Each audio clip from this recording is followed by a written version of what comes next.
Hi friends, ನಮಸ್ತೆ. ಎಲ್ಲರೂ ಹೇಗಿದ್ದೀರಾ? ನಾನು ಸಂಡೇ ಪ್ರಿಪ್ಲಾನ್ ಮಾಡಿ ತಿರುವಣ್ಣಾಮಲೆಗೆ ಹೋಗಿದ್ದೆ. ಸೊ ಮೈಸೂರಿಂದ ತಿರುವಣ್ಣಾಮಲೆ ರೀಚ್ ಆಗೋಷ್ಟೊಳಗೆ ಬೆಳಗಿನ ಜಾವ 4 ಗಂಟೆ ಆಯಿತು.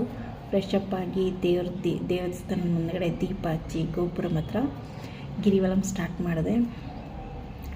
ಗಿರಿವಲಂ ಸ್ಟಾರ್ಟ್ ಮಾಡಿದಾಗ ಸುಮಾರು 5 ಗಂಟೆ 4:45 ಗಂಟೆ ಆಗಿತ್ತು.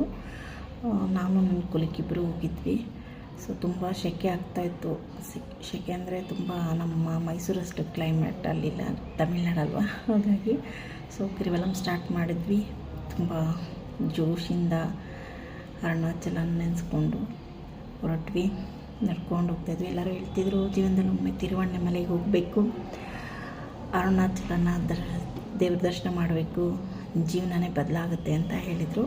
ಅದರಿಂದ ನಾನು ಒಂದ್ಸಲಿನಾದರೂ ಹೋಗೋಣ ಅಂತ ಡಿಸೈಡ್ ಮಾಡಿ ಹೋದೆ.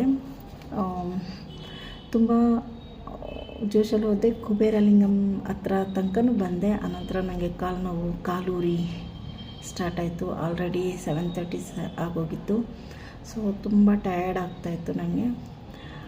ನೀರು ಕೂಡ ಕುಡ್ದಿರಲಿಲ್ಲ. ಹಾಗೆ ಗಿರಿವಲಂ ಮಾಡ್ತಿದ್ವಿ. ಅಲ್ಲಿ ನೋಡಿ ಒಂದು ಬ್ಯಾಕ್ಗ್ರೌಂಡು ಬೆಟ್ಟ ಹೆಂಗೆ ಕಾಣಿಸ್ತಿದೆ, ತುಂಬ ಚೆನ್ನಾಗಿ ಕಾಣ್ತಾಯಿತ್ತು. ಒಂದು ಎಳ್ನೀರು ಕುಡ್ಕೊಂಡ್ವಿ.